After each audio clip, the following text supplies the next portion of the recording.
the command center, the battle for the mind. Yan. Ito po ay hango po sa Proverbs 4:23, Romans 12:2, and Philippians 4:8. So, ito po mga verse na ito, very familiar na po sa inyo po ito. Sige po, mag-umpisa na po tayo. At fasten your seatbelt. Yan. Tanggalin po muna natin. Flight mode muna po natin yung mga cellphone po natin. Iwasan po muna natin tumayo. Para nang sa gano'n ay maiwasan po natin yung hindi magandang bagay. Iwasan din po natin matulog. Pakiramdaman nyo yung yanig ng aeroplano. Okay. So, our mind is the command center. So, kung titignan po natin, what is this command center? Meron po itong, kumbaga, interrelation sa mga bagay-bagay sa buhay po natin. Ano po? Okay, the command center. In military strategy, the command center is the most heavily guarded location. Yan yung talagang pinapantayan ng todo po yan. If the command center falls, the entire army loses its direction, communication, and strategy. Pwede pong masira yung kanilang mga estratehiya, especially when they get into battle. Kasi nandun po lahat yung kanilang mga plano, yung kanilang mga strategy, yung kanilang mga gagawin mga directional, communication, nandun po lahat yun. Kumbaga, doon lahat ang facilitate yung lahat ng mga bagay na mangyayari po doon. Okay, pagdating naman po, in human life, God's designed the mind to be the ultimate command center. Yan. Yung ating kaisipan, itong ating isip, yan po yung kumbaga i-design sa atin na napakahalagang bahagi ng buhay natin, ng katawan natin. Every decision you make, every word you speak, and every emotion you feel begins as a thought. Your mind directs the course of your life. So, alam niyo po, ganito po yan eh. Yung isip natin, medyo advanced po yan. Kumbaga tignan niyo ha, halimbawa, let's say na meron gustong puntahang lugar. Hindi pa napuntahan ng katawan mo, napuntahan na ng isip mo. Meron kang gustong kainin. Hindi mo pa nakakain, nakain mo na. Amen? So, sinundan yung salita, nandito, nag-uumpisa lahat yan. Kumbaga dito lahat, parang kinoconstruct lahat yan dito sa isipan natin. Kaya mahalaga po yung isipan natin. Now, napakahalaga kung ano yung iisipin mo. Being a Christian, napakahalaga po yan. Kaya huwag po natin kailangan na pabayaan o kumbaga hindi natin binabantayan po yung isipan natin. Now, because the mind holds this vital power, it is under constant spiritual attack. Talagang lagi itong ina-atake po ng kaaway yan. Sa Christian, ito po na yung aatakihin ng kaaway. Not your body, not your any system of your body, but the system of your mind. The enemy does not need to control your body if he can influence your thought. Therefore, Scripture does not treat mental discipline as an option. It treats it as a critical mandate for spiritual survival. Okay, anong ibig sabihin po nito?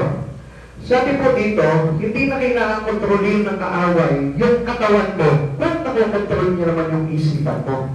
So sa madaling salita, it is easy to defeat a person with regards on his mind. Pagdating sa kanyang isipan, pag madaling dayain yung isipan ng tao, madali siyang ma-defeat ng kaaway. Madali po siya na, kumbaga parang, madali siyang maiduwal ng kaaway. Kaya yun po yung iniingatan natin.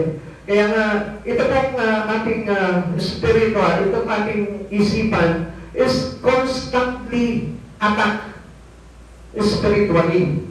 So, wag mo sasabihin na hindi kayo na-atake ng kaaway. Ano po? Pag Kristiyano po tayo, nandang ina-atake talaga yung ating isipan kasi ayaw po talaga ng kaaway na maging maayos po yung isipan ng tao. No, okay. Let's go into the biblical mandate. Ano po yung biblical mandate po natin? Is guarding the gate.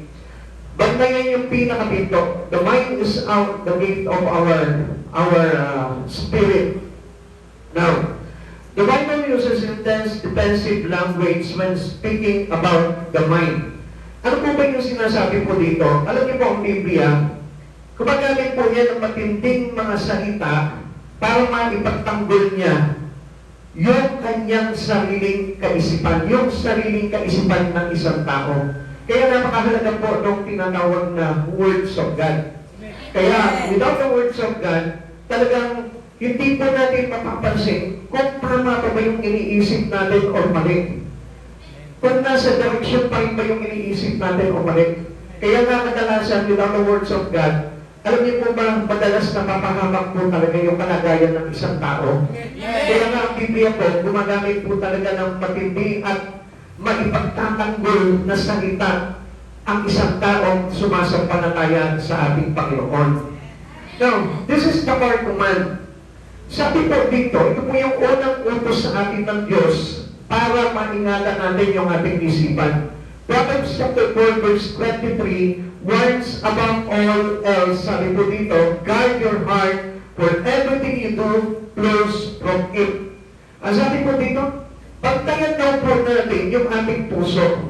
Now, bakit yung puso ang sinabi po dito? Kasi in ancient Hebrew culture, the heart referred the inner person, which is related doon sa will and emotion in our mind. Kaya nga, ang ating puso, konektado po yan, related po yan sa ating kaisipan, sa ating kalooban, at sa ating mga nararamdaman. Kaya nga, halimbawa, no, bigyan ko po ngayon ng example. Halimbawa, iniisip mo dito, nahihilo yata ako. You feel so busy.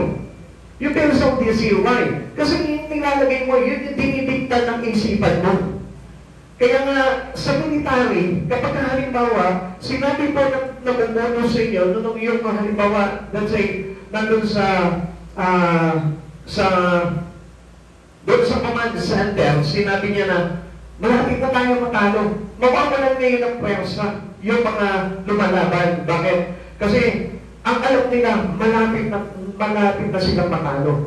Pero kapag pinus nila ng leader nila at sinabi sa kanila, magtatagumpay tayo. Malaking chance natin ang magtagumpay. Makikita mo, iba yung magiging reaction po nila.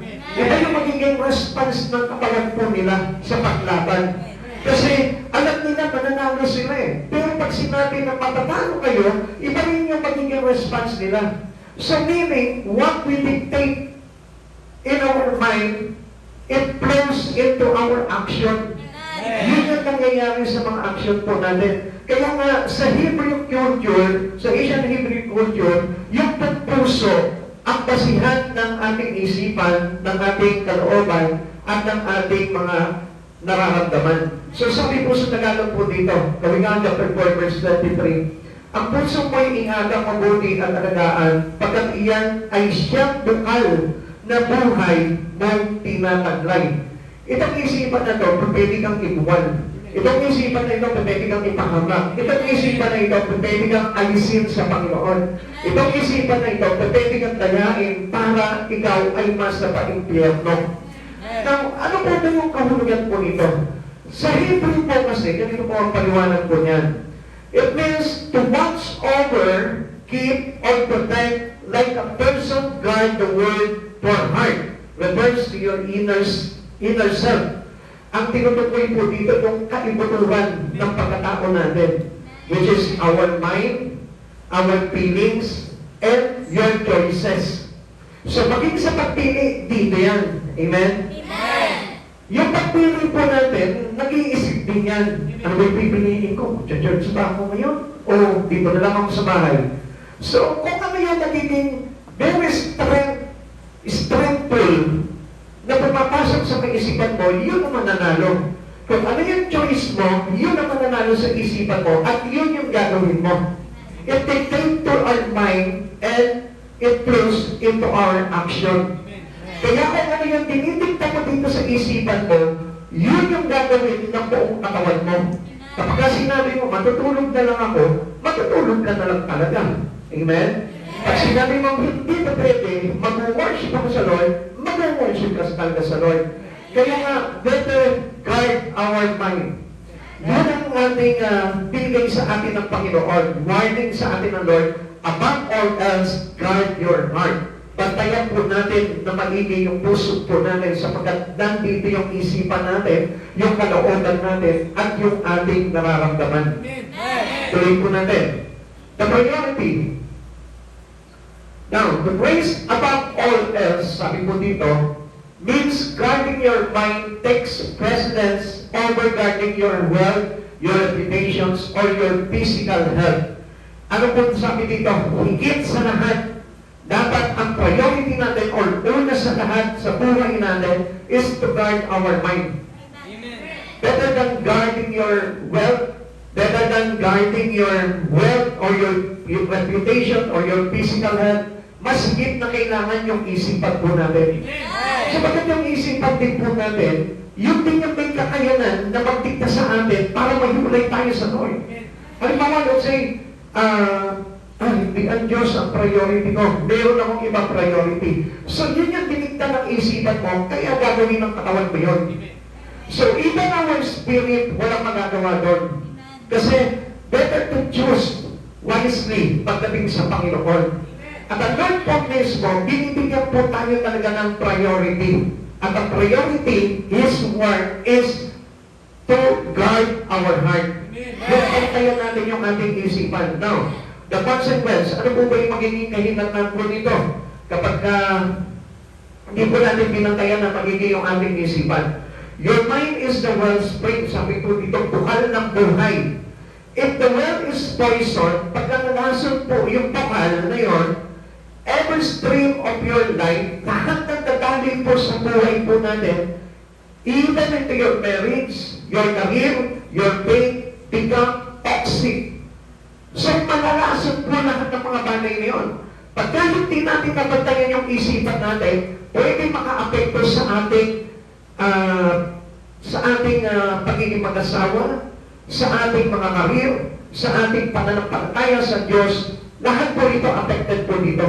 So, sa madaling salita, in all aspect of our life, lahat ng area ng buhay natin, pwedeng maapektuhan po dito kapag nalason o yung bukal na yon ay nagkaroon po talaga ng tinatawag na toxic thoughts. Yung kaisipan na toxic. Ibig sabihin po nito, yung hindi maganda po talagang kaisipan. Yun ang magiging kahinatnan po nito. We must act as spiritual security guard, checking every thought that's sick and true. So dapat lang po pala tayo, no? Para tayo mga spiritual security guard, ano po, sa mundo po ng spirito, na kailangan po binabantayan po natin yung bawat papasok, kailangan i-check natin yan. Amen? Kaya po yung mga guardian po sa bangko, sa mga mall, sa mga company, makikita nyo, chinecheck po nila. Kapag medyo mahina-hinala, medyo kinakapapak po nila yan, di ba? O kaya naman kapag medyo may mali, ina-arrest po nila yan. So, alam niyo po ba dito, our weapon is the words of God and our prayer. Kapag po ng mga security guard, meron silang baril, meron silang yung baton. So, ginagamit po nila yon para i-check yung mga pumapasok, i-guard yung mga pumapasok po sa establishment po nila. At ganoon din po tayo. To guard our mind, our weapon is the words of God and our prayer. And then, ano pa dapat na mangyari dito? Because this is the powerful weapon that we have as a Christian. Yung words of God. Pag alam natin yung words of God, hindi pwedeng makalusot yung mga bagay na makakakontaminate ng isipan ng tao. Kaya nakakalusot kasi hindi po ito nababantayan ng salita ng Diyos, which is the scripture of God. O hindi po natin ito nakukover ng prayer. Kaya ano po dapat natin gawin? That we must hold the promises of God in scripture. So, napakahalaga po talaga ng mga pangako ng Diyos na masulat po sa Biblia. Like example, listen. Ang example yung mama, di ba? Alam na po ng Biblia ito eh. Example, one passing through the fire. Di ba? Anong sabi po ng Biblia? Let's go. Pupunta ngayon tayo sa scripture. Ano ba yung sabing pangako ng Diyos tungkol sa salita niya? Sabi ng Isaiah chapter 43 verse 2, kapag tumaan ka sa malalim na tubig, sasamahan kita. Tumawid ka man sa mga ilog, hindi ka malulunod. Tumaan ka man sa apoy, hindi ka masusunog, hindi ka matutulog. So, unang-unang dapat na iisipin mo, na ipasok sa isip mo, ay yung salita ng Diyos. So, kapag halimbawa, parang naguguluhan ka, ano po? Parang confused ka sa mga bagay-bagay sa buhay mo, You go into the Scripture. Kailangan isaguli mo yung sarili mo, yung iniisip mo doon sa Scripture, sa salita ng Diyos. Ano ba yung sinabi ng Lord na promise dito? Minsan, di ba tayo, ako hindi na yata ako gagaling. What the Scripture said? Ano agad yung sinabi na pangako ng Diyos sa kanyang salita? Ang sabi ng Lord, I will heal you. Sabi ng Lord, I am the Lord that healed thee. Sabi niya, kung susunod kayo sa aking mga utos, hindi tadawi sa inyo lahat ng mga sumpa o karamdaman na nangyari sa mga taga-Egyptyo.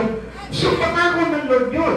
So, doon alam na natin yung magiging responsible natin. Uy, sabi kung susunod tayo sa mga utos ni Yahweh, hindi mangyayari sa atin yung sumpa ng karamdaman.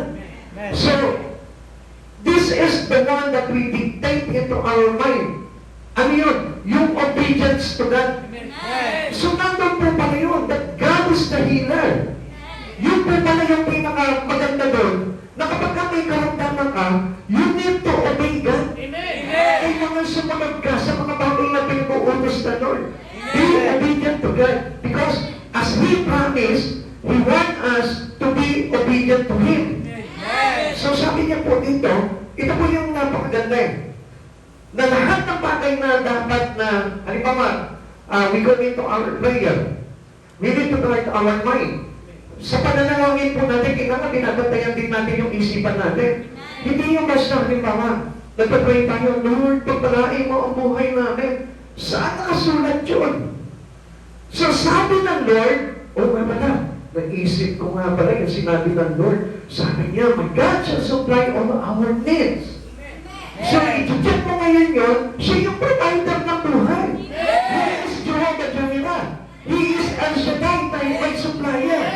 So, sa madaling salita, nandun pala sa Scripture, yung dapat nakasakutan sa isipan po natin. At hindi natin dapat inaalaw yung mga kontumanadang salita na lumalasan sa isipan ng tao para mawalan siya ng pag-asa. Kaya nga, alam niyo, ang daming mga Kristiyano, they are being frustrated. Ano, bakit po sila nagiging frustrate? Kasi kapag dumanas sila ng kahirapan, hindi na nila alam kung ano yung papapasukin nila sa isipan nila. Pag diniktahan sila, inatake sila ni Satan sa kanilang isipan, hindi nila nabantayan yung isipan nila, yun na yung sasabihin sila, mahirap ka. Hindi ka ba pwede dyan sa church na yun, mahirap ka eh. Pero ang sabi ng Lord, sa Lord, pantay-pantay tayo. Amen? Amen? Hindi nakakala na mayaman, mahirap pa na, dukha pa na sa paningin ng Diyos. Amen? Kaya nga, doon makikita po natin na hindi pa mali yung papasok sa isipan po natin. Ikalawa, the current reality, the battle for focus. Ito po yung kasalukuyang realidad ng mga Kristiyano. Ano po ba yan? Yung kailangan nakapokus tayo doon sa pinatawag na digmaan. Kasi this is the battlefield, ito pong ating mind. So, kapag tayo po, tumanggap tayo sa Panginoon sa Kristo, pinagpulikuran natin ang Panginoon sa Kristo sa buhay natin, the battle is start. The beginning of battle is to in you. So, kaya nga hindi tayo kailangan ba-unfocus doon sa battle na yon. We live in a world designed to hijack our command center. Ito agad yung aatakihin. Ito mo yung isipan mo. Yan agad yung aatakihin ng kaaway. Amen? So kapag inatake ng kaaway yan, at wala pat bantayan, there's no security about your mind, madali po tayo may mabuhay. Kaya nga kung mapapansin nyo, minsan encourage natin, invite natin, tapos makalipas na ng ilang panahon, wala na sila sa Lord. Bakit? Kasi nakontaminate na yung kanilang isipan dahil hindi nila binantayan ito ng words of God. Kaya nga, sabi po dapat sa atin, dapat na mabuhay tayo dito sa mundo na ito na ang disenyo po natin is to focus unto battle, doon sa battle. Kailangan pagpasok po natin sa Panginoon, alam natin mayroon ng digmaan na nangyayari. Kaya nakita niyo po, ang daming mga Kristiyano, talaga nag-shake po talaga sila, nagyayanig po talaga sila ng mga bagay-bagay sa buhay nila. Alam niyo, hindi naman po talaga tayo kayang talunin ng kaaway if you know the Scripture. At alam mo yung iyong sandata, Pag hawak mo yung salita ng Diyos, hindi ka mayayanig ng kaaway. Dahil ito po buhay talaga natin as a Christian, nakadesign po yan para tayo po mismo guluhin talaga yung ating isipan, which is the command center ng bawat tao. Now, the Lord want to win our attention. Ang Diyos po kasi, gusto niya talaga na maipanalo po talaga tayo. Kaya nga kinukuha niya yung attention natin through the words of God. Kaya nga kapag ang isang tao, kapag po tayo magbasa ng Biblia, hindi talaga makukuha ng Diyos yan. Hindi talaga mapapanalo ng Lord yan. Kaya we need to be filled with the words of God. Fill yourself by the words of God. Not only listening of the preacher, kailangan ikaw mismo. Mag-feed ka sa sarili mo para sa ganun, makita ng kaaway, voluntarily. Nagbabasa siya, inaalam niya ang Biblia. At alam niyo po ba, mas malakas po na maunawaan ang Biblia kapag ikaw mismo pinapakita mo yung interest mo dito. Pero kung nakikinig ka lang, tapos wala ka pang interest, tinatamad ka pa, ay, hindi maganda yung sermon ni Pastor. Wala talagang mangyayari sa buhay mo kasi yun na yung nilagay mo sa isipan mo eh. Ay, alam ko na yung sinasabi ni Pastor, narinig ko na yan. Wala na papasok sa isipan mo kasi sinarado mo na eh. Nagkatoksik na sa isipan mo eh. Unlike, uy, maganda to, marami akong matututunan dito. Makikinig ako, parang sa lang, lumakas yung espiritu. Good yung iyong iniisip, kaya good din yung iyong tatanggapin. Amen. Naintindihan po natin? Yun yung kasalukuyang kalagayan po natin. Na tayo po ay nakapokus dapat palagi sa digmaan. Kaya nga ang Lord, kinukuha yung attention po natin para na sa ganon, yung ating kaisipan ay mailagay sa kaisipan na nais ng Diyos para sa atin. At yan po yung matatagpuan po natin sa Biblia, Romans chapter 12 verse 2. Huwag kayong makiayon sa takbo ng mundong ito, sa halip hayaan ninyong baguhin ng Diyos ang inyong pag-iisip upang maunawaan ninyo ang kanyang kalooban sa ngayon, magagawa ninyo kung ano ang mabuti, kalugod-lugod at ganap na kalooban ng Diyos. So napakadali lang ano po? Allow God to change your mind. Allow God to renew your mind. Alam nyo, tayo po kasi madali tayo mag-isip. Minsan na, pag nag-isip na tayo, wala na eh. Control na yung buong katauhan natin eh. Pag sinabi mo, halimbawa, nako, makakasarap lang ako pag nakita ko itong tao na ito. Ayun na. Yun na yung mangyayari sa iyo. Kaya nga ang Lord mismo, kinukuha niya yung attention natin para nang sa ganun mabago yung isipan natin. We want us to be transformed. Gusto ng Lord na ito, matransform tayo to renew our mind. Pag na-renew na yung ating kaisipan, at yung kaisipan natin, bawat iniisip natin, ay pumapasok na ngayon sa kalooban ng Diyos, doon tayo ngayon nagiging kalugod-lugod sa Panginoon. Kaya nga it is not to go only into the church, but doesn't have things to be learned. Kailangan dapat marami tayo natututunan sa Panginoon. At yun yung dapat na, kaya ako magsisimba kasi marami akong matututunan sa salita ng Diyos at mababago ang buhay ko. Kaya alam niyo, maraming mga Kristyano hindi nababago ang buhay kasi nga po, contaminate, nabablock yung kanyang isipan ng mga bagay na kontaminado. At kaya hindi po talaga magkaroon ng pagbabago sa buhay. Kaya napapansin po natin, yung old life pa rin natin, yun pa rin yung dala-dala natin. Bakit? Kasi hindi nagkaroon ng renewing mind. Pag nagkaroon ka ng renewal of mind, doon lamang po papasok yung transforming life. At magkakaroon ka ng transforming life if you allow to renew by God your mind. Pag pinahintunod ako, Lord, sige, baguhin mo yung isipan ko.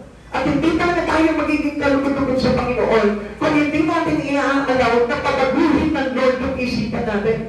Halimbawa, dati masamang tao ka.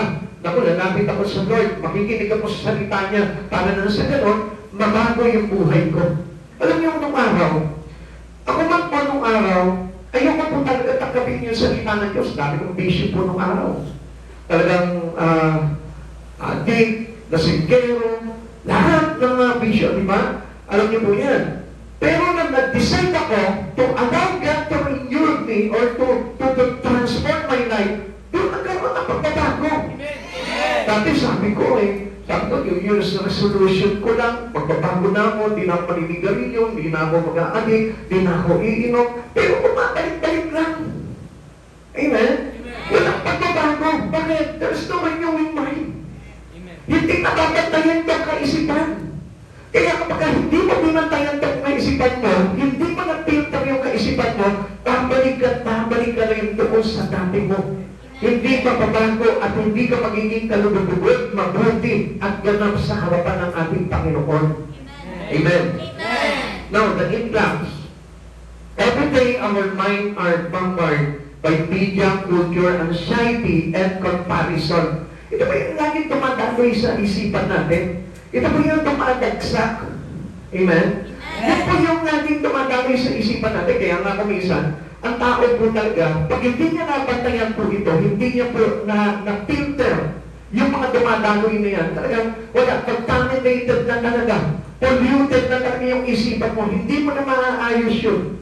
Amen? Kaya nakita niyo po sa EDSA, kung nadaan na po kayo ng EDSA, lahat ng sasakyan, doon po lahat natitipod.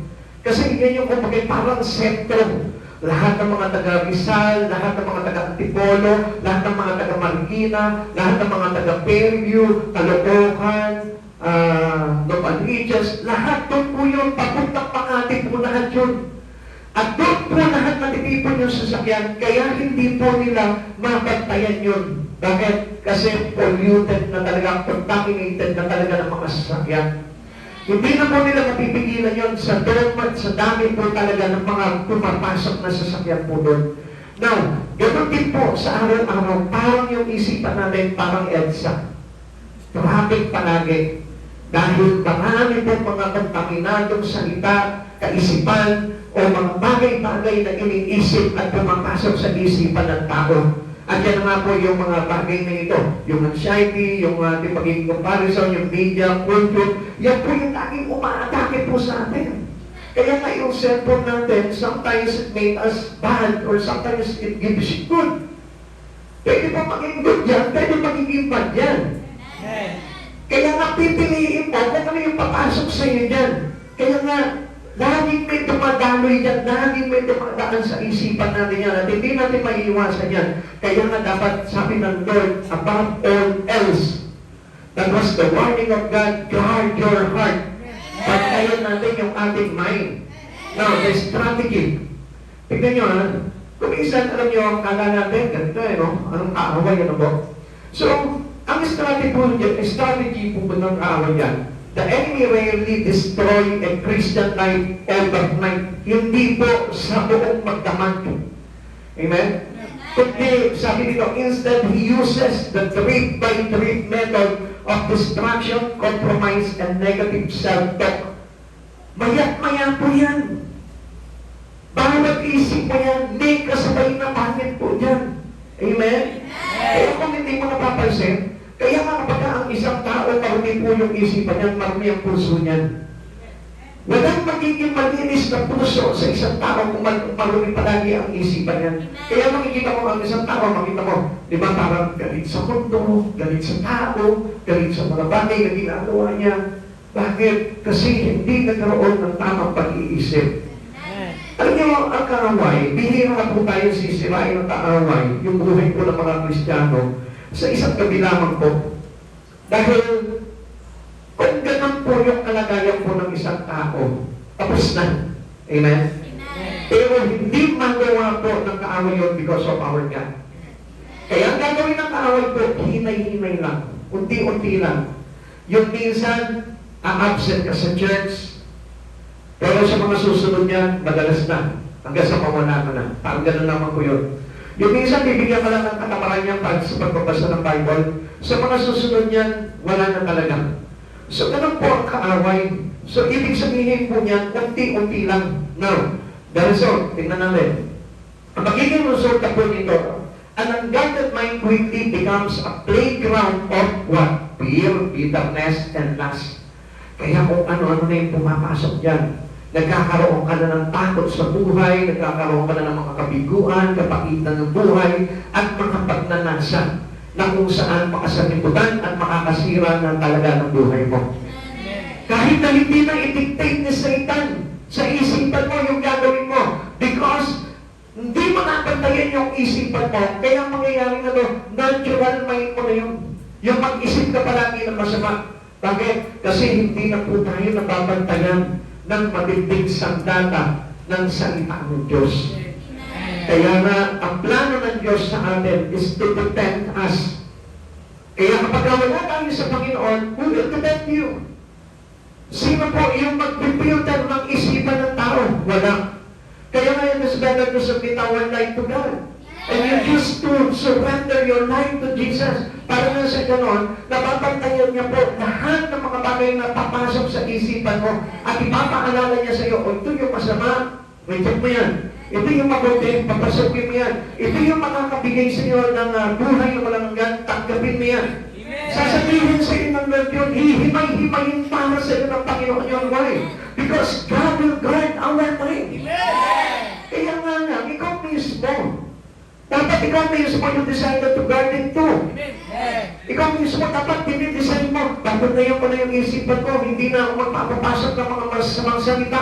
Hindi ko natatanggapin yung mga bagay na mali na hindi nakakalugod sa Panginoon. Ganun po dapat ang kalagayan po natin. Hindi yung lagi po tayo nag-entertain ng mga masamang kaisipan. Minsan, kapag halimbawa, natignan ka lang, siguro may balak sa aking masama po. Siguro kung ano ang mga chinichismis sa akin to. Pinakapasok agad natin.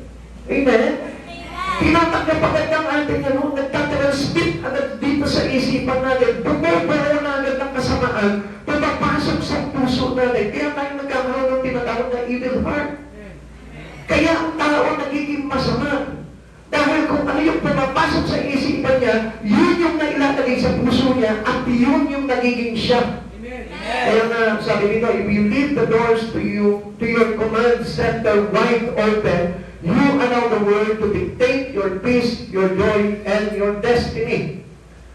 So, ibig sabihin po niya, hindi na, Lord, ang makakapag-dictate sa iyo nito, yung iyong kapayapaan, yung iyong kagalakan, yung iyong destination sa buhay mo, kundi ang mundo na. Kaya hindi niya napapansin. Many people, a lot of people are controlled by the word. Kaya takot na takot tayo sa mundo eh. Naku, baka mamaya mawalan ako, baka mamaya maghihirap ako. Nakakalimutan mo that there is always God to protect us. Nakalimutan natin yung pangako ng Scripture na hindi kita iiwan, hindi kita pababayaan. Amen? Na, ang sabi niya doon, iingatan kita, iniligtas. Sabi ng Lord sa atin, lagi niya tayong babantayan. Kaya nga kapag hiniyaan po natin, laging bukas yung isipan natin sa kaaway. Alam niyo po, parang pinahintulutan na natin na kontrolin ng kaaway yung buhay mo. Kaya hindi mo po ba napapansin? Pag sinabi sa ibang kaaway, magalit ka. Oo, magagalit na ako. Galit na ngayon. Diba? Kahit na masaya ka, marami kang pera. Gusto mo magalit ka. Amen? Magagalit ka ngayon. Pag sinabi naman ng kaaway, malungkot ka. Malungkot ako ngayon. Wala man lang pinanggagalingan po talaga ng hugot yung buhay mo para magalit, para maglungkot, o para kung ano yung isipin mo. At pagdating ng araw niya, diligtan ka, patayin mo yung katabi mo. Patay ka bata ka. Lumala na lalo. Amen? Amen? Ipawin mo yung katabi mo. Amen? Kahasain mo yan. Kaya na yung mga tumatakbo sa isipan ng tao because they are already controlled by evil. Inalaw niya kasi pasok palagi yung kanyang isipan eh. Kaya lahat ng bagay na ginagawa niya sa kapwa niya, sa mundo na ito, sa buhay niya, puro kasamaan. Wala na yung kapanalan ng Diyos. Kasi hindi nabantayan ng kapanalan ng salita ng Diyos. Kaya nga lagi niyong isasara yung isipan niyo sa mga bagay na mali. At bubuksan niyo ito sa mga bagay na banal pagdating sa mga bagay kay Yesu Cristo. And number 3, the practical strategy how to protect your mind. Ito yung hindi natin alam kung paano natin protektahan yung ating isipan. Basta tanggap lang tayo ng tanggap, uy, sinabi niya yun. Oo, sinabi niya yun. Sabi niya, wala ka raw kwentang tao. Talaga? Ngayon, isipin mo ngayon magdamag yun. Wala akong kwentang tao. So, pag nagkita tayo, tingnan natin kung sino walang kwenta sa atin. Nakakapulaw ka ngayon doon sa isipan mo ng mga galit, ng hinanakit, ng ano-anong bagay. Tandaan mo, kahit ang mangyari, hindi kita bibigyan ng pabor. Ganun na tayo eh. Asama na kasi ng isipan po natin. Now, the practical strategy to how to protect your mind. God has not left us defenseless. So, ang Diyos hindi tayo pinabayaan, hindi tayo iniwan na walang kalaban-laban eh. He provides a practical blueprint to secure our command center. Ano yung blueprint na tinatawag dito? He has a plan for us. Kaya nga sabi niya, my plan for you is not to harm us, but to prosper us. So, yun yung gusto talaga ng Lord sa atin. I-prosper niya yung ating kaisipan. Kaya na, paano magpa-prosper yung kaisipan mo? Iba naman yung ina-allow na pumasok. Iba naman yung nagpa-plan ng buhay mo. Hindi si Lord. Hindi si Jesus yung nagpa-plan ng buhay mo, kundi it is you itself. Ikaw yung may plano sa buhay mo eh. Kaya nga kapag halimbawa, ito yung plano mo, hindi ka na mababagga doon. Hindi na mababali yun. Kasi plano mo yun eh. It's not the plan of God. But if you allow the plan of God, hahayaan mo ang Lord, Lord, what is your plan for me? Gawin mo. Ano ito ba, Lord? O sige, dito, o susunod ako. You will become obedient to God. Pero pag sa sarili mo lang, kahit ang Diyos, hindi mababangga yung plano mong yun. Amen? Why? Because God is not the priority of your mind. The priority of you is the last of the word. Kaya mapapansin mo, mas malakas ang mundo sa iyo kaysa sa Panginoon. Amen? Kaya nga ang Lord, hindi po tayo iniwan niya na walang kalaban-laban. At hindi niya hinayaan na defeated lang po tayo. Kaya nga ang lahat po ng mga nananampalataya sa Panginoon, may plano palagi ang Panginoon yan. At what is the blueprint, the practical blueprint to secure our command center, yung insecure yung ating isipan. Ito po yung sinabi ko. Let's go into the scripture again. Pilipos chapter 4 verse 8. Bilang pagtatapos mga kapatid, lagi ninyong isang isip ang mga bagay na marapat-dapat at kapuri-puri. Mga bagay na totoo, marangal, matuwid, malinis, kaibig-ibig at kagalang-galang. Yan yung pinapractice na natin. Amen? Ito yung dapat na pinapapasok na rin natin sa isipan po natin. At hindi na dapat ito masalisihan pa ng ibang bagay. Bilang mga Kristiyano, bilang mga tumanggap kay Kristo, this is our defense. Amen? Yung ating isang puso, yung mga bagay na gusto ng Lord. Kaya masabi dito, God provides the practical blueprint to secure our command center para magkaroon ng kasiguraduhan itong ating kaisipan. O tignan po natin kung ano yung mga pinuluboy ng Lord dito. Ano po? Unang-una, filter your input. Lahat na pumapasok sa iyong isipan, pinifilterize ng ating Panginoon.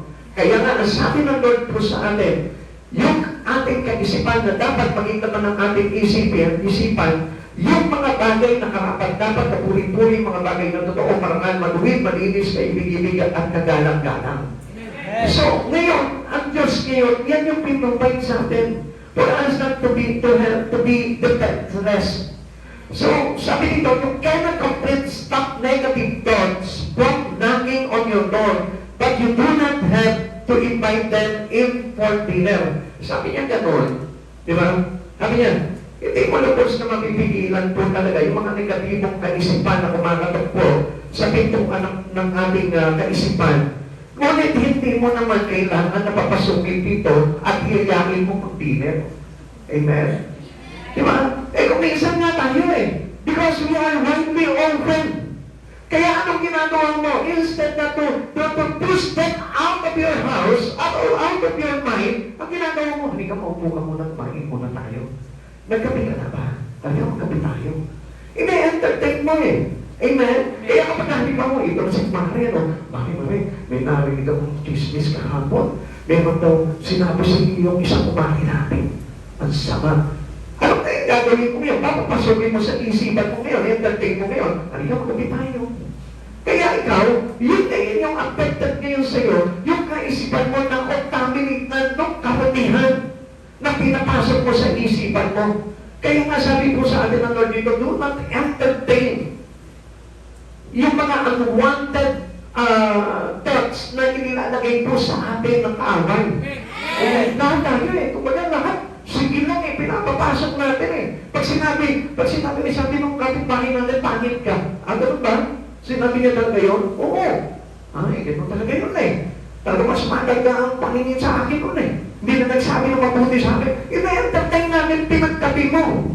Pinagpahinga mo doon sa isipan mo.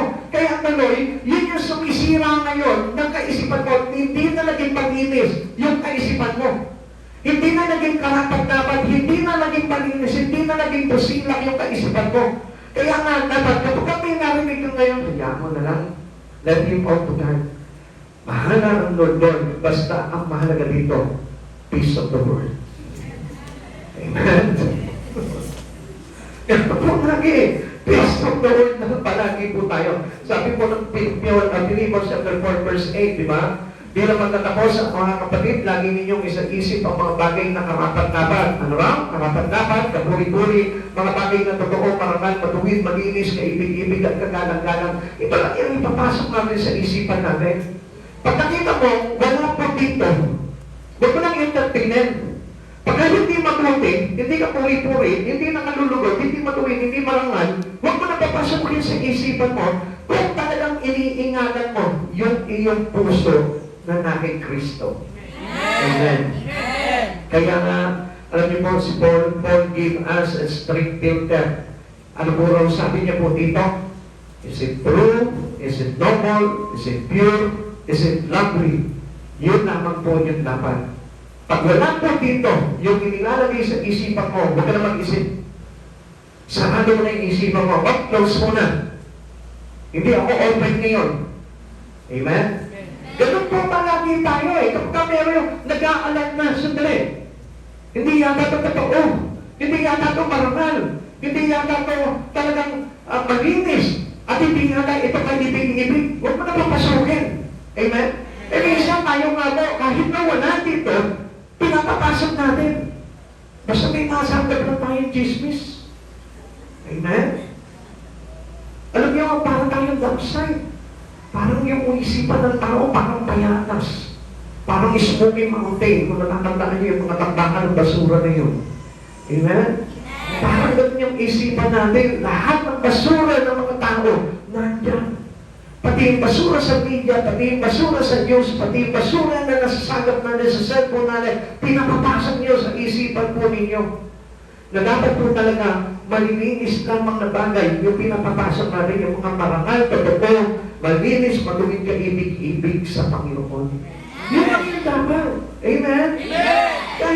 Kahit 20 tao ba yung nagsabi sa'yo, sabi ni ganito, bakit ka raw eh?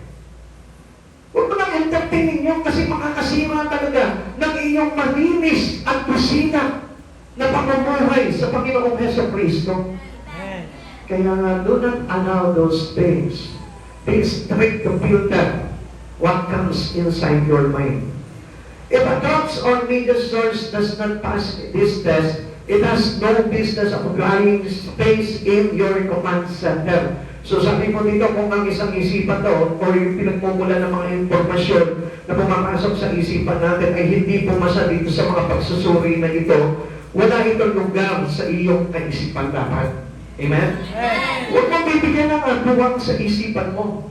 Kapag wala doon sa pagpipilter na yun ni Paul, na sinasabi sa'yo, huwag mo nang ilagay sa isipan mo. Pero alam niyo, kasi nasanay po tayo sa mundo eh. Na lahat inang-alaw natin. Na kahit makakasama na sa'yo. Kaya napapansin niyo, di ba? Maraming inaatake sa puso dahil lang sa mga news na hindi maganda. Dahil sa mga kwento. Dahil sa mga bagay na masama. Kaya po, nagkakaroon po sila ng karamdaman. Kaya nga ingatan din po natin yung ating kalusugan through what comes inside of our mind. At yun po yung kuminsan nagiging epekto sa buhay po natin. Now, dalawa, take thoughts captive. Sabi po natin dito, dapat pinipihan natin yung ating kaisipan. So tayo yung dapat may hawak na kaisipan po natin, hindi ang kaaway. Hindi ang mundo, hindi yung kapitbahay mo. Hindi mo sino, kundi ikaw dapat. Ang may hawak ng kaisipan mo. At ang dapat na talagang may hawak nito, yung walang ibang kundi ang Panginoong Jesucristo. Paul writes that we must take captive every thought to make it obedient to Christ. Para daw tayo maging pasunurin sa Panginoon, kailangan hawak natin lahat ng papapasukin dito. Amen. Kaya nga alam niyo mga kapatid sa Panginoon, maraming Kristiyano hindi po talaga obedient sa Lord eh. Bakit? Kasi iba may hawak ng isipan nila na kapag nabigtahan na po sila ng iba, nabigtahan na po sila ng kaaway, wala na po sila magawa. Nakatandaan niyo po itong mga apostol, nung po binawalan po sila sa pangangaral ng salita, ang sabi nila, mas higit na dapat na sundin ko ang Diyos kaysa sundin namin ang tao. Ano po ba ang mainam? Ang sundin ng Diyos o sundin ng tao? Kaya nga sa Lord, tayo mismo dapat sumusunod. Kaya nga, if we obey God, kung ano yung bagay na malinis, kung ano yung bagay na kaibig-ibig, kung ano yung bagay na marangal, matuwid, yun yung dapat na tinatanggap naman po natin. At yun yung magtutulak sa atin para maging obedient po tayo. Alam niyo mga kapatid sa Panginoon, kaya nga affected po palagi yung spiritual relations natin sa Lord. It is because we out of guarded our mind. Naan-guard po natin yung isipan po natin. Kaya madali pa tayo na nadidistract daw sa mga bagay kay Christ, hindi tayo nakakapag-focus sa kay Christ dahil nakikita po natin na iba yung pumapasok sa atin which is not about God. Kaya tingnan niyo po, marami po mga Kristiyano walang pakialam sa holiness, walang pakialam sa spiritual things, walang pakialam po doon sa mga bagay na dapat niyang ginagawa sana. Amen. Tingnan niyo po pagpunti yung mga kapatid sa Panginoon. Sabi po dito, sabi ni Paul, 2 Corinthians chapter 10 verse 5, ginanapin namin ang lahat ng pagmamataas laban sa kaalaman tungkol sa Diyos at binitihan namin ang lahat ng kaisipan upang matutong sumunod kay Kristo. Tingnan nyo, ipapaliwanag po natin ito. Ganito po ang ibig sabihin niyan. Ang sabi ng 2 Corinthians chapter 10 verse 5, yan, pakiano niya na lang po, medyo maliit eh. Sabi nito, ibig sabihin po ni Pablo po dito, ay ginagamit niya ang kapangyarihan ng Diyos para pabagsakin ang mga maling isipan, mapagmataas na pangangatwiran at pilipit na turo na laban sa Diyos at pilit na ibinabalik ang bawat isip para sumunod kay Kristo. Ano raw yung layunin nila Pablo? Sila Pablo, o tayo mga nagpapahayag ng salita ng Diyos, ang layunin natin ay para wasagin yung mga maling kaisipan ng tao. Okay. Yung sinabi po dito sa talata na ito pa yung mga bahagi ng talata na nagkahulugan po dito. Ano po? Una, ginigiba po dito yung mga maling haka. Kaya nga, we never have an understanding. Mahalaga yung pag-unawa natin. Hindi lang basta, alam ko na yan, narinig ko na yan eh. Kaya nga kung minsan, ang focus po tayo sa words of God eh. Sa pag-aakala natin, alam ko na yan. Nabasa ko yan eh. Hindi po ganun dapat eh. Pahintulutan mo. Kasi nga minsan, yung dapat na pahintulutan natin pumasok sa isipan natin, yun yung hinahanap natin. Yun yung pinaparahan natin. Pero yung dapat na talaga na barahan natin sa isipan natin, yun yung pinapapasok natin. Baligtad po tayo eh. Kaya nga sabi po dito, ginigiba ko yung mga malaking haka po dito. Yung mga haka-haka lamang po na hindi naman po talaga, ano po, yung pagtanggal sa mga maling paniniwala, filosofiya o adian ng tao na kumakalaban sa katotohanan ng Diyos. Basta laban sa katotohanan ng Diyos, reject mo na yun. Huwag mo na papasok yun sa isipan mo yun. At dapat sanain mo yung mga bagay na naririnig mo, even though it sounds like scripture. Amen? Kaya nga dapat meron tayong better understanding eh. Meron tayong paghingi ng kaunawaan sa banal ng Espiritu ng Diyos para na sa Lord. Tayo po mismo. Kung meron tayong mga ganito, mga maling haka, ipag-iba po natin sa Panginoon. Kaya maraming tao hindi nakakasunod po talaga sa kalooban ng Diyos. Kasi nga meron tayong mga maling haka-haka, maling pang-unawa pagdating po sa mga words of God. At hindi lang basta pinabasa po ito. Meditate day and night. Para makuha mo talaga kung ano yung kahulugan ng sinasabi po, halimbawa dito kay Pablo, kung ano yung talagang pinapakahulugan niya dito. Kaya nga, ang pakikinig ng salita ng Diyos, we pay attentive and listening to the word. Dapat nakafocus tayo dyan, hindi tayo nai-interact po talaga. Kaya nga si Satan, we distract every listening of man. Sinisira po talaga ni Satan, ginugulo niya talaga yung pakikinig mo. Kaya makikita mo, di ba? Makikita mo, nagiging na distracted ka kapag nakikinig ka ng salita ng Diyos. Kapag nag-judge ka, nawawala pa lang yung focus mo sa salita ng Diyos. Why? Kasi ayaw ni Satan na maging maayos yung pangunawa mo doon sa salita ng Diyos na yun, na makakapagpalinis ng iyong isipan at makapaglalagay sa iyo sa kaluguran ng aming Panginoong Jesucristo. Ano ba yung pinapahayag po ni Pablo dito, no? Yung kahulugan pa nito? Yung pagtatanggal sa pagmamataas natin sa karunungan ng Diyos, minsan mas tayo na yung nagiging mas marunong kesa sa Diyos. Kaya nga iniingatan din po natin talaga yung pagpapahayag ng salita ng Diyos para na sa ganun, hindi tayo magkamali, hindi karunungan lamang na tao yung ating ipinapahayag, kundi yung mismo karunungan ng Diyos na ipinimensahe niya, nire-reveal niya para sa atin. Amen. Kaya nga doon tayo natututo eh. Kaya nga upon listening the words of God, focusing our mind into the words of God, nagkakaroon po ng pagbabago yan, nagkakaroon ng transformation yan. At doon nare-renew yung isipan ng tao. Yung galit mo, naiibsan yan. Yung anxiety mo, yung pag-aalala mo, yung kabalisaan mo, naiibsan yan. Nasusolusyonan yan yung mga problema mo. Kung tayo pa yung marunong tayo talaga makinig ng salita ng Diyos ng buong katotohanan. Amen. Sabi dito, pagtigil sa kapalaluan ng tao na umaayaw kumilala sa dakilang kaalaman at kalooban ng Panginoon. Alam niyo mga kapatid sa Panginoon, pag mag-church po kayo, makikinig ng salita ng Diyos, make sure na talagang willing ka na matanggap yung mensahe ng Diyos para sa iyo. Kung napasok ng church na wala kang, kung parang kapalaluan lamang po, alam ko na yan. Matagal ko na narinig yung bagay na yan, nabasa ko na yan. Submit yourself, submit your spirit, submit your listening to God. Para na sa ganang makapasok sa isipan mo yung magagandang bagay, tumayin mo sa puso mo. Para na sa ganang magdulot ito ng magandang pagkatao mo. Kaya yun naman ang puso natin, hindi malinis-linis eh. Kasi kapag nakikinig tayo ng salita ng Diyos, kung ano-ano minsan yung ginagawa natin, hindi tayo napapokus doon. Kaya tuloy, yung puso natin hindi nahuhugasan. Because the Word cleanses our heart.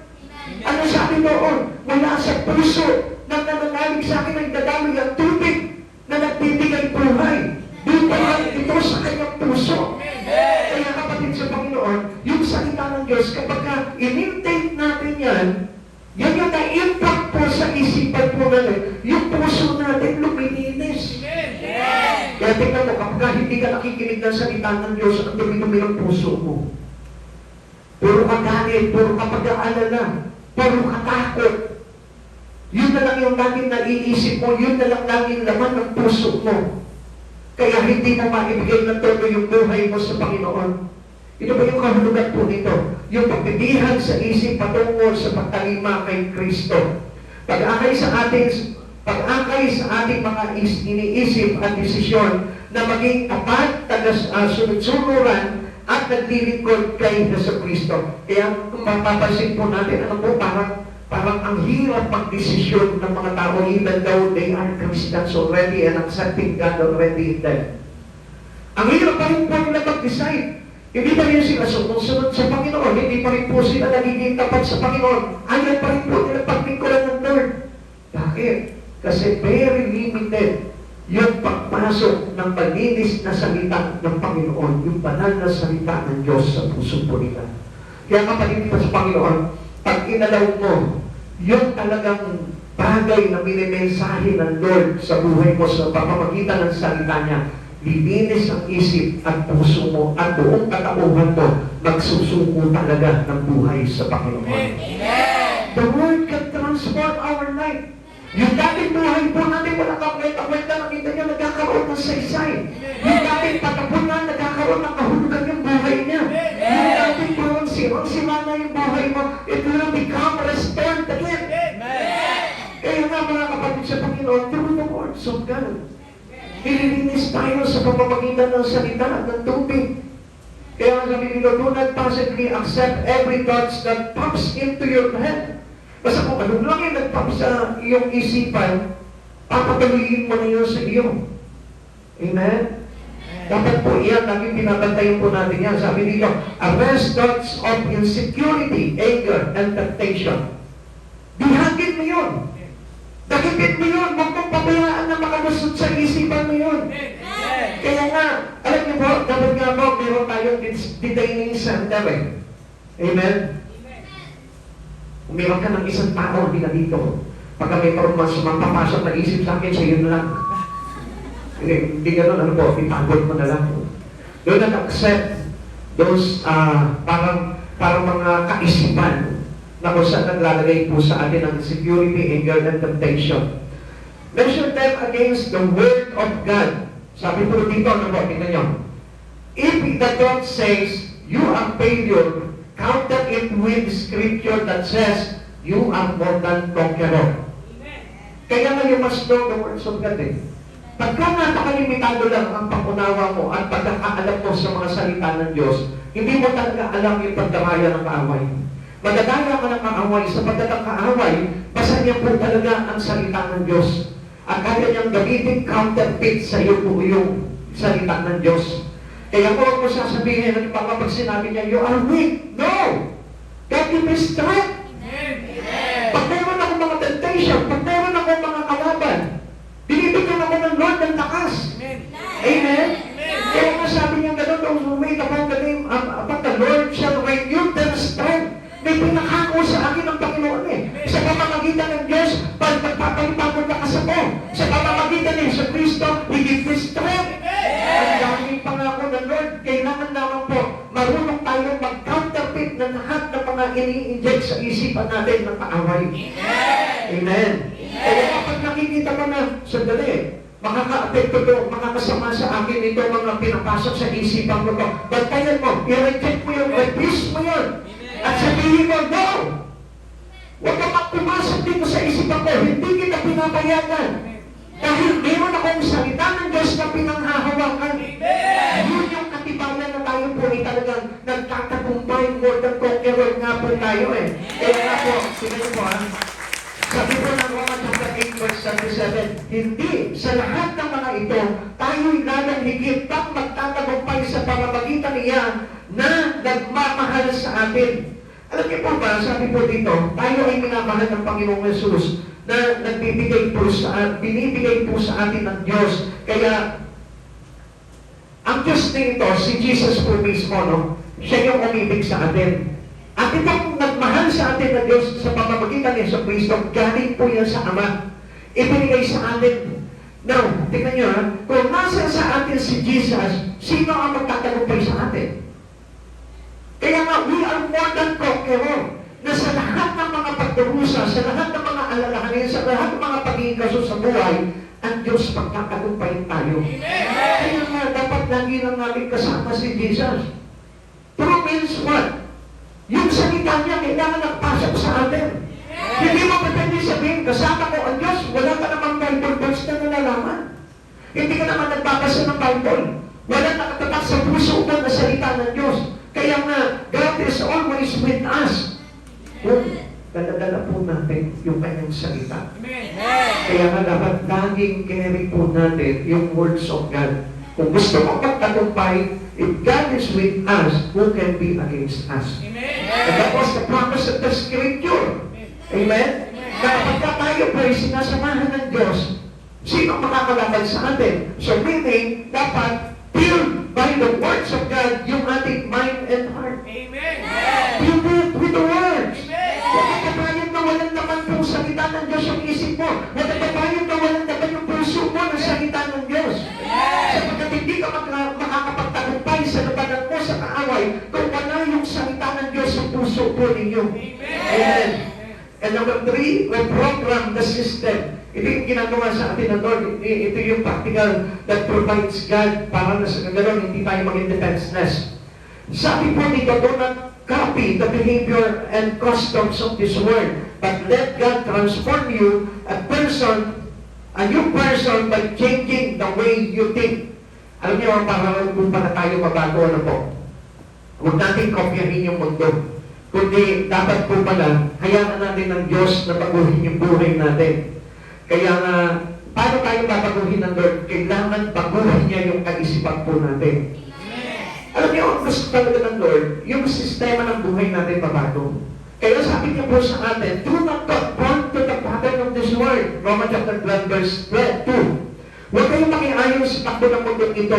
Sa halip, hayaan ninyong baguhin ng Diyos ang inyong pag-iisip upang maunawaan ninyo ang kanyang kalooban. Sa gayon, magagawa ninyo kung ano ang mabuti na lugod-lugod at ganap na kalooban ng Diyos. Listen, mga kapatid sa Panginoon, hayaan mong baguhin ng Diyos ang iyong kaisipan.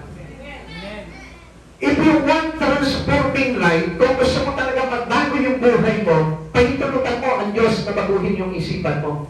Na kung yung kaisipan mo ay nakafocus lang sa sanlibutan, wala po talaga magagawa ang Diyos na mabago ka. Kung gusto mo magbago po talaga, kailangan ipabago mo yung isipan mo. Sabi ng Lord, do not conform to the pattern of this world. Avoid the system of the world. Huwag kang kumayo doon sa takbo ng sanlibutan. Pag sinabi ng Lord, hindi ka na dapat dyan, dito ka na dapat. Inilipat na tayo sa Kanya, inilipat na tayo sa kabangalan, inilipat na tayo sa buhay, inilipat na tayo sa liwanag, inilipat na tayo ng Diyos sa kabangalan.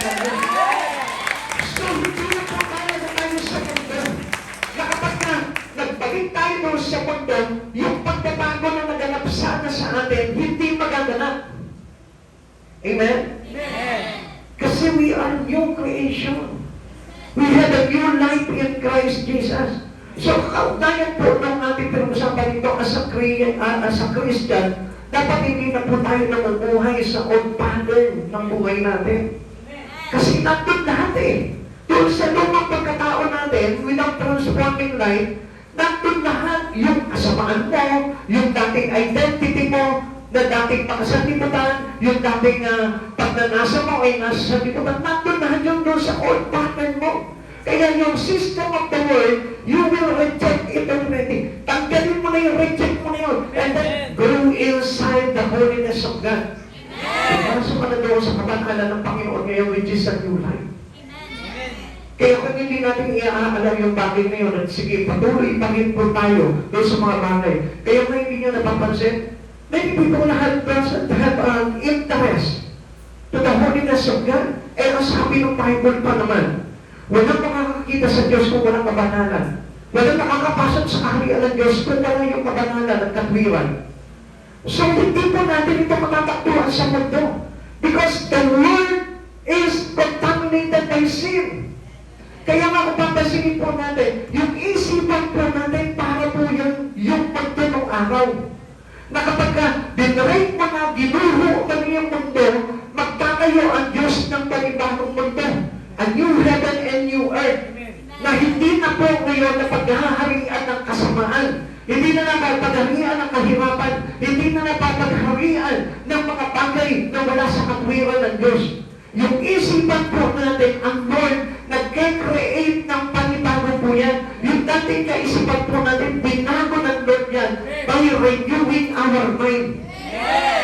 Nire-program na ng Diyos yung isipan natin. Yung dating contaminated, yung dating parang defiled po yung ating mga kaisipan. Alam niyo po bang ginawa ng Lord doon? Kinumpinin niya, isa-isa yung dinitaan niya yun. At yung isipan na yun, yung isipan na ng Diyos ang nilagay sa bawat isipan natin.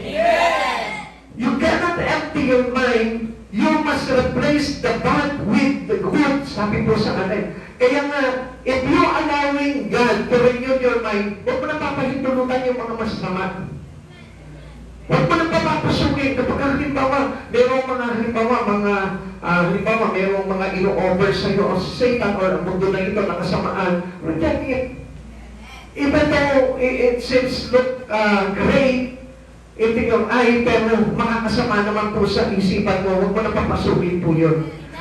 Kaya nga, dapat po gawin po natin dyan is daily Bible study, prayer, and worship. Rewrite the neural pathways of your spiritual life, aligning your command center with heaven.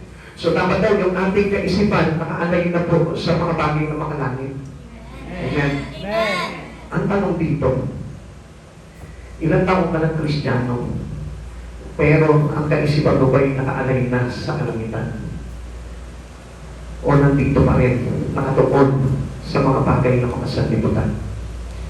Kapatid sa Panginoon, it is something to say na malaman po ninyo na kapag ang focus pa rin ang isipan mo ay nakapokus pa rin into the worldly things, the last of this world, I tell you, walang saysay lahat ng ginagawa mo. Amen. Amen. Yung pag-church mo, yung pakikinig mo ng salita ng Diyos, walang saysay yan. If you still focusing your life, your mind, into the system of the world. Kaya nga dapat magkaroon na ng bahagi sa isipan mo, sa puso mo, yung mga bagay na mga langit. Pinupurso na po yun ng Espiritu mo. It is a changing light which comes from renewing our mind by God. At pag dumating po tayo doon, inalaw natin yung pag-renew ng Lord, makikita mo, nagiging masipag na tayo sa mga bagay na espiritual. Hindi na tayo tamad. Dahil nababago na yung sistema natin, nababago na yung panlasa natin, nababago na yung ating point of view, nababago na lahat ng mga bagay na gugustuhin ng buhay mo. At ito'y may kaugnayan na sa ating Panginoon at sa kabuhay na walang hanggan. Kaya kapatid sa Panginoon, dapat na maging laman ng ating isipan yung mga bagay na mabuti, na kalulugod, at talagang ganap sa Panginoon. Amen. A mind anchored in Christ, yun yung kailangan po natin. Na nakaangkla na po yung ating isipan sa ating Panginoong Jesucristo. Hindi na bumibili mo yan. Nakikita niyo po ang isang barko. Kapag ka nakababa po yung angkla niya, hindi po iyan umuusan. Hindi po iyan na tatakay ng alon. Kaya nga kapag ka nakaangkla po tayo sa Panginoon, hindi na po tayo matatangay ng sanlibutan. Your life will always move in the directions of your strongest thought, which is our thought is our Christ Jesus already. If you think defeat, you will live defeated. If you think truth, you will walk in victory. Kaya nga lagi po, si Jesus kailangan naman ng ating isipan because if we walk in truth, we walk in victory. Tandaan po natin yan, si Jesus yung victory po natin. There is no victory in such that's this word. Wala ka makukuha tagumpay po dito. Paano ka pa rin? Magtagumpay ka man doon sa mga pangarap mo dito sa mundong ito. Kung wala ka kay Jesus, paano ka pa rin? You will still defeated. Dahil kung si Jesus yung iisipin mo, mayroon ng katagumpayan pagdating ng araw. Pero kung ang iniisip mo lang, yung mga bagay dito sa mundong ito, hindi ka magtatagumpay. Because without Jesus Christ, you cannot win the battle of this world. Hindi tayo magtatagumpay po dito. Protecting your mind is not a one-time event. It is a daily moment-by-moment discipline. Kaya nga, dapat bawat oras, bawat pagkakataon, kailangan iniingatan po natin dinidisiplina ito. Lagay to your command center. Lagi mong isakado po yan. Bubuksan mo lamang yan pagdating sa salita ng Diyos. Bubuksan mo lamang yan sa pagdating doon sa mga papalakas sa espiritu mo. Filter what enters. Sanahin mo kung ano yung mga bagay na gusto pumasok dyan. Big what is destructive. Tanggalin mo yung mga, alam mo, mga kawasak sa iyong spirito at relasyon sa Panginoong Jesus. Kaya nga sabi po ng Philippians chapter 4 verse 7, let the peace of God which surpasses all understanding guard your heart and mind in Christ Jesus. Ano na natin babantayan yung ating isipan? Through Christ Jesus. Hindi mo mababantayan yan sa sarili mo ng pamamaraan, kundi you will guard it in Christ Jesus. Kung wala si Jesus, kung wala yung Word of God, absolutely, makakapasok pa rin ang makakapasok po dyan yung mga masasama. Ngayon, kung nandiyan si Jesus, pumasok pa niyan, i-evict po ng Lord yan para sa iyo. At hindi po yan makakapanahan sa iyong isip at puso para sirain yung bagong buhay mo kay Jesucristo. Ingatan niyo po yung buhay na ipinagkaloob po sa ating ng Panginoon. At huwag po natin sayangin po ito sa pamamagitan lamang ng mga walang bagay at walang katuturan na sistema ng salibutan nito. Tayo po lahat ay magsitayo sa Panginoon. Kung ba't pangarap at ang puso ko Siguro eh, marami po mga nangihinayang sa atin sa mga bagay-bagay na pinapangarap natin sa mundong ito. Alam niyo, mga kapatid sa Panginoon, kung meron po tayong dapat na pakinayaan sa buhay nito, it is not the things in the world, but it is the things in Christ Jesus. Pagdating po natin sa sarili natin, natalo po tayo. Kung nag-focus lamang po ang buhay natin sa mundo ito, wala tayong panalo. Kung nandito lamang po yung buhay natin sa mundo na ito, di natin mapahintulutan ng Panginoon na makapasok sa ating puso't isipan. Pahintulutan mo siya makagalaw sa buhay mo. Huwag mong hayaan ang mundong ito ang kumontrol sa iyo. Huwag mong hayaan ang mundong ito ang kumontrol ng isipan mo. Pahintulutan mo ang Diyos na kontrolin ang puso't isipan mo para na sa ganon. Pagdating ng araw, may katagumpayan ka kay Jesucristo. Walang sino mang tao na hindi namuhay kay Kristo ang nagtatumpay. Sapagkat ang totoong tagumpay ay namin Jesus. Because God gave us the chance to win the battle over this world. If we put your trust in Him. Kaya tayo nagiging talunan kasi ayaw natin magtiwala ng Kristo.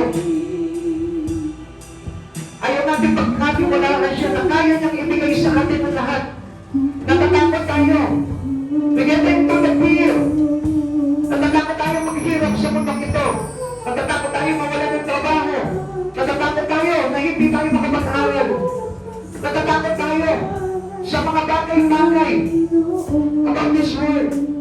Pero hindi mo ba napapansin? You are being deceived by Satan. Kinakatakutan mo yung mga bagay na yun, pero hindi ka natatakot na ma-imperno. Kung wala si Kristo sa buhay mo, kung wala kang ginagawa. So as being renewed in Christ Jesus, kailangan makita na meron na tayong neighbor in God. That is not in vain. Pagsikapan po natin yung labor na yun na hinahanap sa atin ng Panginoon. At yung labor na yun, yun yung pagtitiis. Hindi yung labor na naglilingkod ka ngayon. Hindi yung labor na ito na nandito ka ngayon sa church. The labor is our sacrifice about the last of the world. Yung tinitiis natin yung nasa ng sanlibutan na ito. Yung tinitiis natin yung mga bagay sa sanlibutan. Yung tinitiis natin yung mga bagay na makapagpapawalay sa iyo sa Panginoon. This is our labor. That is not in vain. Pagdating ng araw. Sapagkat sabi ng Biblia, sino mang nakipagtiis kay Jesucristo kapag siya'y pinarangalan, kasama siyang pararangalan ng Panginoon.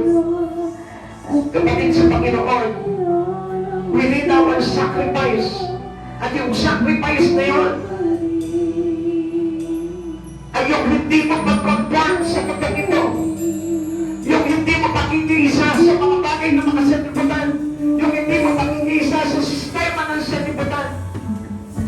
Yun yung bagay na sakripisyo hinahanap sa atin ng Lord.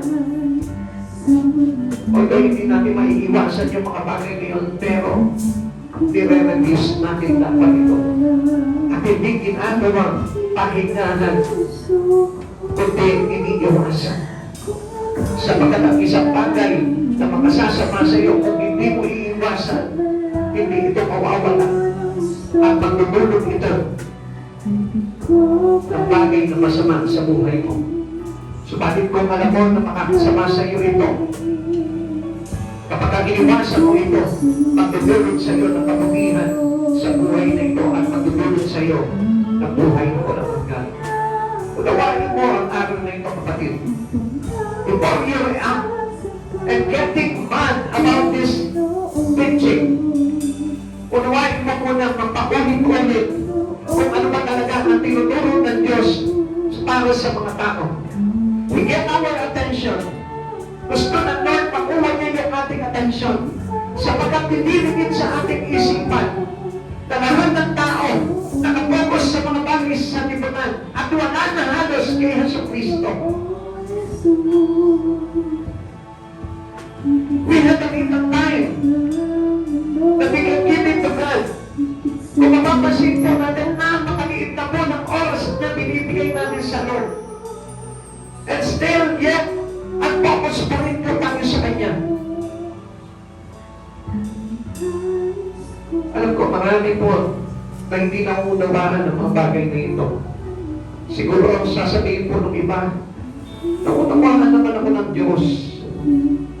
Wala naman akong ginagawang masama. Sabi ng Lord, inuulit-ulit niya, huwag mong ibigin ang sanlibutan ito o ang mga bagay sa sanlibutan ito. Sapagkat ang umiibig sa sanlibutan ay nagiging kaaway ng Ama. Kapatid sa Panginoon, kung naiintindihan mo ang mga bagay na ito, sino ang magnanasa pang-ibigin ang sanlibutan na ito kung ang buhay mo naman ay mahihiwalay sa ating Panginoon Jesucristo? Sa oras nito, hindi ko po kayo pinipilit, kundi yung aral na gusto lamang ng Panginoon na ilagay sa puso mo ay maging pitak sa puso mo at sa isipan mo na maglagay sa iyo sa mabubuting bagay sa piling ng Panginoon Jesucristo. Mag-isip ka, sapagkat maigli na lamang ang panahon at malapit na dumating ang Panginoon. Kailan mo pagkagamitin ang buhay mo? Kailan mo pa ibibigay ang buhay mo sa Panginoong Jesucristo? Kapag kahuli na ang lahat. Kailan ka pa maglilingkod na lubos? Kailan ka pa magtatapat sa Panginoon?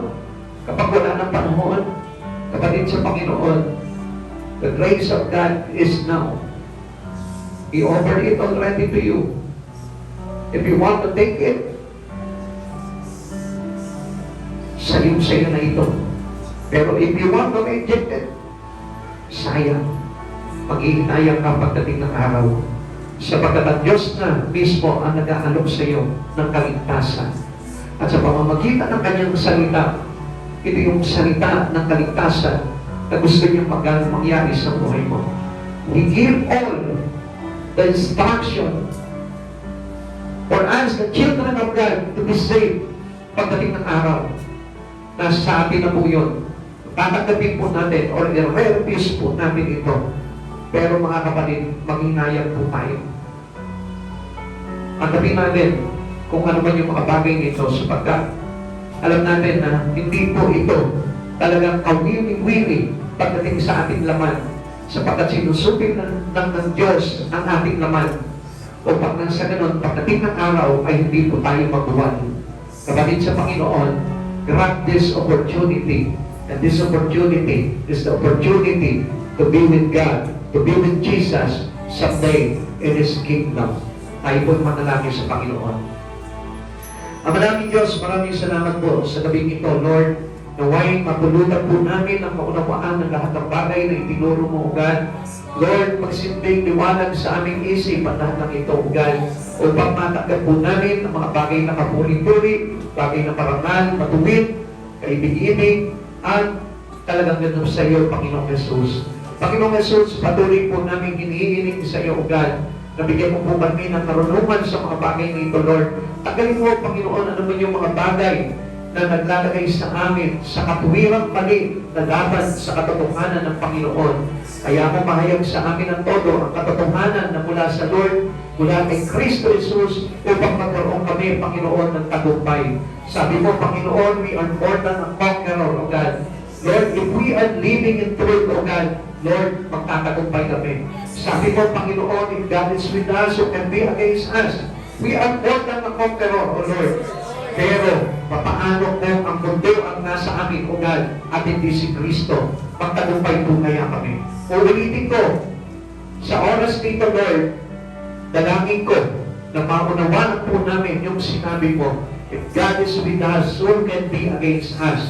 At ang katapang nito, Panginoon, you are more than a conqueror. At pagkatapos po, O God, kung hindi ikaw ang kasama namin, Panginoon, paano kami magtatagumpay? Kung ang mundo, Panginoon, ang kasama namin, magtagumpay po kaya kami.